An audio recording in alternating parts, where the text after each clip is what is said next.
بسم اللہ الرحمن الرحیم۔ السلام علیکم ورحمۃ اللہ وبرکاتہ۔ میرے چینل فتح اسلام میں آپ کو خوش آمدید کہتی ہوں۔ ایک شخص حضرت ابراہیم بن ادہم رحمۃ اللہ کے پاس آیا۔ نوجوان تھا، کہنے لگا، حضرت گناہ کا مرتکب ہوتا ہوں، چھوڑا بھی نہیں جا سکتا، ڈر بھی لگتا ہے کہ عذاب ہوگا، تو کوئی طریقہ بتا دیں کہ میں عذاب سے بچ جاؤں اور گناہ بھی کرتا رہوں۔ اللہ والے بڑے دانا بینا ہوتے ہیں، دھکے نہیں دیتے، وہ محبت اور پیار سے بات سمجھاتے ہیں، دل میں اتارتے ہیں۔ حضرت ابراہیم رحمۃ اللہ نے فرمایا، ہاں میں تجھے طریقہ بتاتا ہوں۔ وہ بڑا خوش ہو گیا، بات سننے کے موڈ میں آ گیا، کہنے لگا کہ حضرت وہ کون سا طریقہ ہے کہ میں گناہ بھی کرتا رہوں اور عذاب اور سزا سے بھی بچ جاؤں؟ آپ رحمۃ اللہ علیہ نے فرمایا کہ بھئی پہلی تجویز تو یہ ہے کہ اگر گناہ کرنا ہی ہے تو اللہ رب العزت کی نگاہوں سے اوجھل ہو کر لیا کرو۔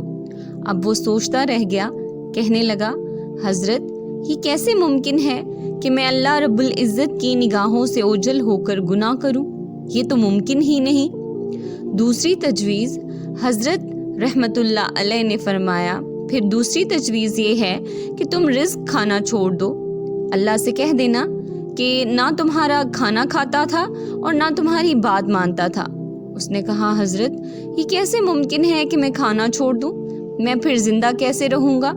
تیسری تجویز حضرت نے فرمایا، پھر تیسری تجویز پیش کرتا ہوں، اور وہ یہ ہے کہ زمین اور آسمان اللہ رب العزت ہی کا ملک ہے، اسی کی حکومت میں ہے، اور بادشاہ کی نافرمانی اس کے ملک میں رہ کر کرنا یہ ٹھیک نہیں ہے، لہٰذا اس سے باہر نکل کر نافرمانی کرنا۔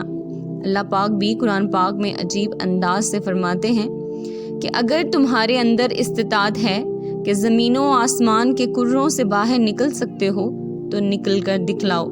نکلو گے کس دلیل سے نکلو گے؟ جیسے گھڑے کی مچھلی کدھر جائے گی؟ کہا کہ حضرت یہ بھی نہیں ہو سکتا۔